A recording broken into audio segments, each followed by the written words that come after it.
So now we're talking about Bach Paladin Fugue G major from book 2 BWV 884. So the memory spot, that was a little bit of a problem. The prelude was here, measure 37. I think just try to hear more where the harmonies changed. Because the left hand started like playing a different harmony at a different time than the right hand. That's why I got, so it's G major. You know, there, these are G major for 37. And right here it changes together.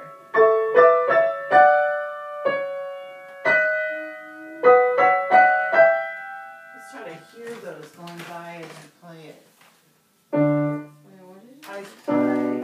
Right, this is G major, the first 2 beats. So I kind of played this chord, I think. Just play like a G major chord. Because that's the notes here. B, D for the left hand, and then B, you know, B and D, and then G in the treble. That's kind of the notes that are playing, right? And the voices are going like, and then that's going like that. But basically, so that what I just played was blocking by the 8th note. Yeah, so I'm playing 2 16ths together at the same time. Right there on the 2nd beat. Good. Whoa. Still D in the left hand on the top. Oh. Or whatever. That's it. So that's a C major chord, right? Left hand's playing it wrong now, tell me. You gotta play B. That's correct. Now it changes. A major, right? Still A major. And the hands are just kind of going up the A major scale there. Now F, now it's a D major. That's like a passing sound. Now B major. And A minor. G major, E with F sharp, C major. Okay, so now try, can you start right there? Yeah, just play as written. That's correct. C major, A major, B major, G major, sorry. Here I'm shifting color. Yeah, I see. So what shifts the color of the, or shifts it from like G major here in 37 to A major, 2nd beat of 38, is that the top notes of the broken pattern, you know, like this one's going, it's got all those G's up there, but when it goes up to the A, then, and then the bottom voice has a C sharp. So it's mostly this shift of the, you know, the 2nd and 4th 16th notes that makes it sound like an A chord or a D chord here, and then it goes up again to the B here. Plus the accidentals like the C sharp and the D sharp. But it's, I think it's knowing when that top note changes, because we're more voicing and bringing out these.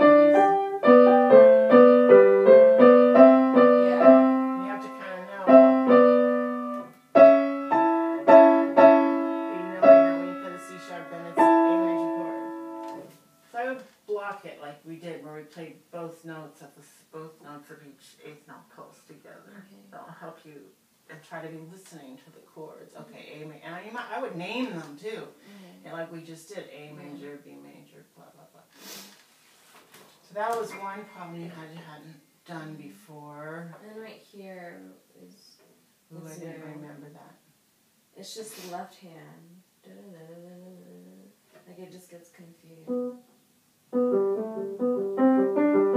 Well, musically there, I wanted you to be listening to the left hand more, because this prelude is kind of in two main voices. Yeah. Does that make sense? It's mostly 2 voice writing, although you have those long held notes in the beginning. You have the long G, but it's mostly this kind of a 16th note line, the broken 16th note, broken chord, and then the 8th note line. So it's this one. And then you got like a harmonization of it.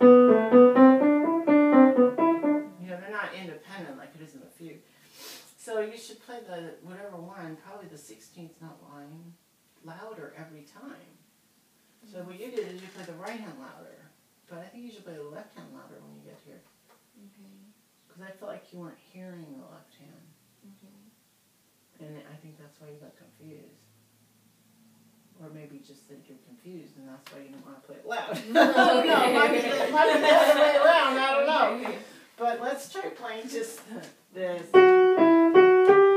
Just play just the top notes of the 16th note pattern there.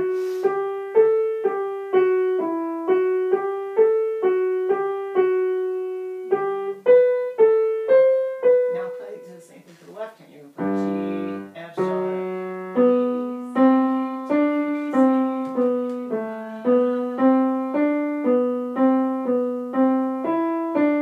That's what I would bring out. Okay, now try as written.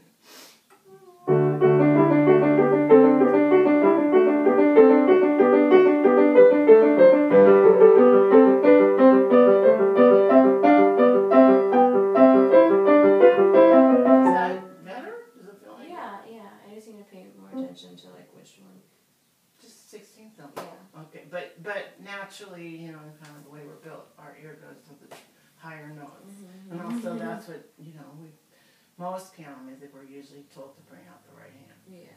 So you have to go against that a little bit there. But I know you know how to do that, so that's all I remember being in trouble in this. Okay. I don't think anything else happened. Okay. Oh yeah.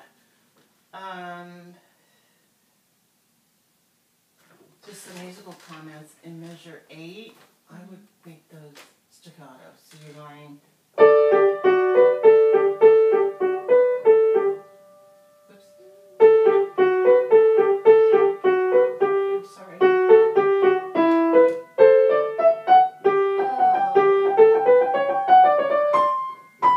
And then I would like you to slow down here slightly and really emphasize that note.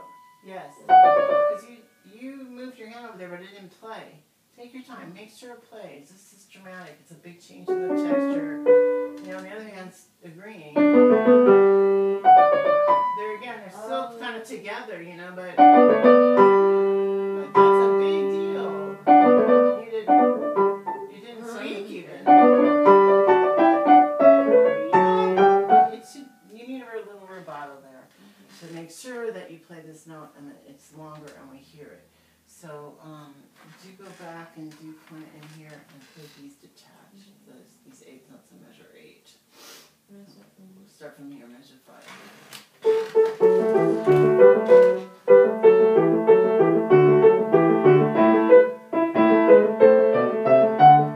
Like a crescendo, right? Yeah.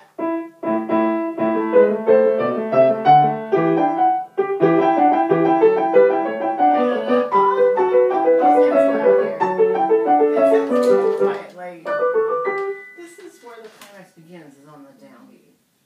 And also something new is happening rhythmically here. I'm going to turn on the light. It's a little dark. So in these first 7 measures, 6 measures, something like that. It's a dotted half note pedal, right? The long held note, we call it a pedal. And then we got the 16th note thing, the broken chords, and the 8th note kind of, you know, harmonization of this. Da, da, da. But then here, in measure 7, we get more of a 3-voice texture. We got this going on in the alto. You know, 1, 2, 3. And then we have 1, 2, 3. 1, 2. And then 1, 2. So it's more 1 to a 2. 1 to a 2. So to emphasize second beat, it kind of starts here. So see if you can bring that out a little bit. Like, just like, and that's why I suggest the staccatos here. Yeah. And then 1, 2, 1, 2. Like that. And then it goes on here even.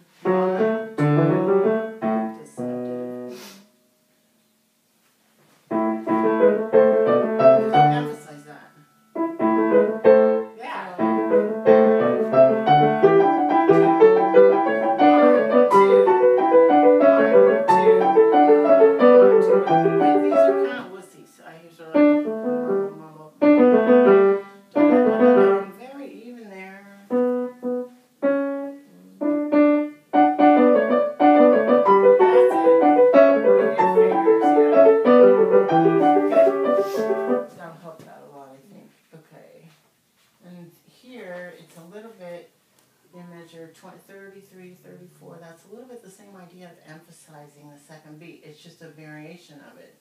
You've got 1 and 2 and 3 and 1 and 2. You know this 1 and 2 and 3 and 1 and 2 and 3 and kind of variation of that. Make sure you bring that out.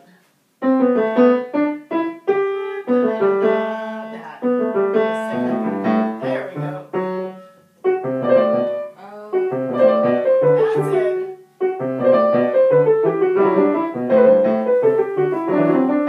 Right. That's a lot more interesting. Okay, fugue. Very good job on memory. I don't remember if there were any memory problems. Was there a memory problem in this one? It felt weird. I don't remember any memory problems. No. Your trills are much better. The tempo's much better. I think it would be good to go back and play the hands, the voices separately a little bit and try to make all the subjects sound more the same. Okay. They don't all sound the same exactly, so.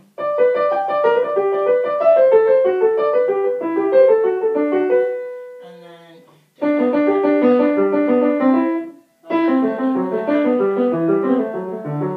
So play this subject first, and the right hand subject. Okay, make sure you show the downbeat.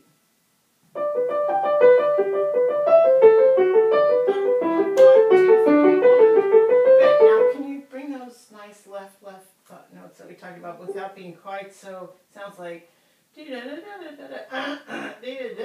sounds kind of aggressive on those. So they should just sing, but don't make them, you know, like this comes a little bit. I think this is very much like opening the private, right? It's broken 16th. Right? With the broken interval going up. And here in the fugue. Similar, right? So it's about the same kind of, you know, the way you bring these out, but you don't go, you don't punch them, you know? Yeah. So it's just kind of a nice line down there, but you don't have to force it. Go ahead. Yes. Good. Now play this instead of left hand. There, yeah.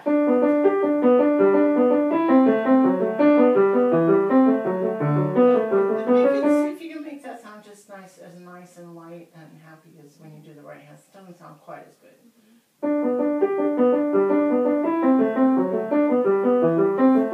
Did you see with this hand? Now do the left hand. That's better. So come out a little here and then back in. Yeah.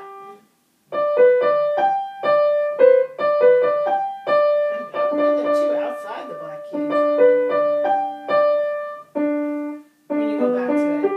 That's it. I think that'll make it happier.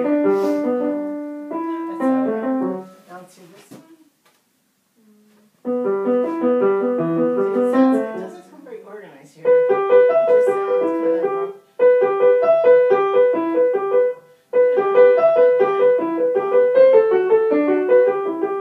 so maybe out, back in, out.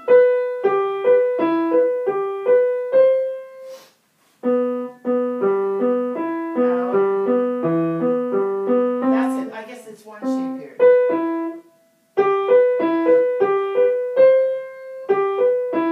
Taller, come out for the taller. I'm right there, third beat. There you go. Different here.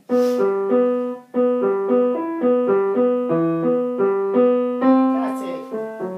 I think that's what I wanted. Okay, so I would work on all of that, and then of course the most obnoxious subject is this one. Try to play that one at home to make it sound just like all the other ones. I'll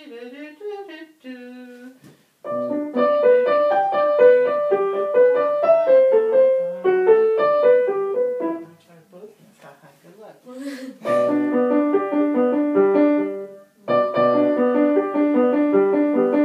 here, same shape.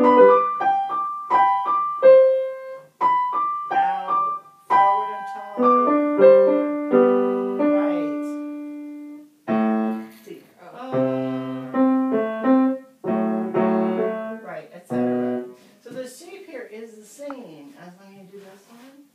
It's just you have to let go of the note before the intervals. That's all. But the ins and outs and the shape is the same. Okay. So that's what I would work on this. Okay. How does that sound? Good. I think you can build a lot more as you go down into this. Mm-hmm. This should be pretty loud right before the big run. Okay. Can't read the measure number there, but it's measure 61. Okay. Or maybe even some rubato. Because that's a box octave. He almost never puts octaves. And the trill is to be loud. That's the point of the trill. Is to make it louder, right? Because on the harpsichord it would be louder. So it should have a sense of building all the way down there. Okay, that's it. Yeah. I'll see you later. Like Monday. Yeah. Okay. Thank you. How's your WC coming? It's okay. I still need help. Okay, now it's recording. Okay, so this video is for Habu, and it's about Opus 10, number 2. And we're working on this for a master class on Monday. So, she already plays the question part of this opening phrase. Great. We were talking about how to make the measures, this part of the measure, what is that, 1, 2, 3, 4, sound more, you know, more direction. So you can be on the front side of the beat a little more, you know, like a little bit coming in slightly early.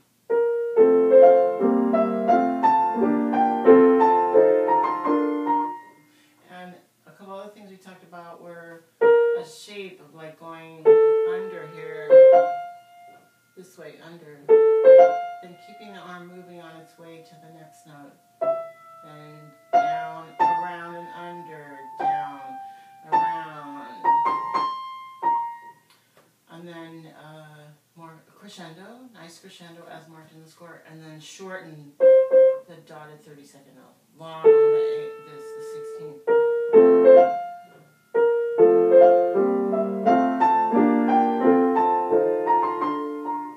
And every time that shows up to do that. Then we worked on voicing and bringing out the lines in measure 44, 45, 46, 47.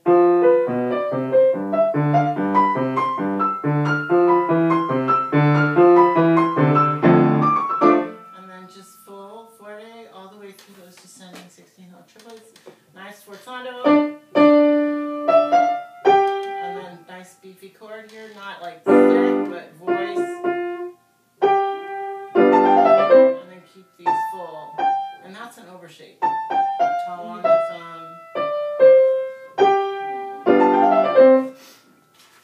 And then we worked on memory for the development and thinking of the main event is this. Big forte piano, and then going to here. Big forte piano. We did a map, like a drawing kind of the lines, and that this arrival is bigger, and then you've got 2 measure crescendo, fortissimo, piano, and then that's that. Work harder to get it to really die away, the pianissimo at the end of measure 1, 13, 14, 15, 16. And keep your 8th note short in 109. You were getting a little fuzzy with the pedal. I think you were trying to do the crescendo.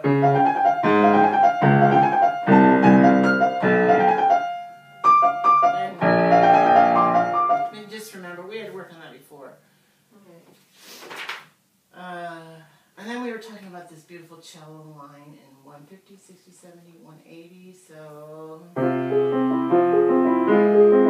and to get the right hand quieter, should you go forward here? You were going kind of, what were you doing? I don't remember. You were doing under, kind of like this. But, so that's some aptitude to the right hand. Why don't you try it again here? Let's get your measure marks right there. This cello line. Go right hand? Or both. Whatever. Doesn't matter.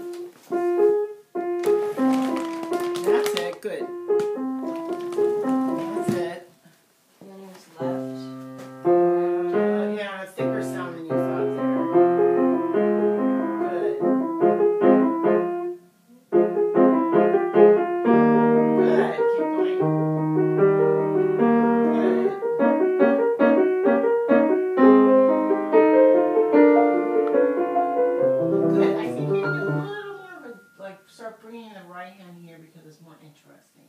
Mhm. Yeah. But the rest of the time it is, the right hand's more the accompanimental figure. Okay. That's good. That's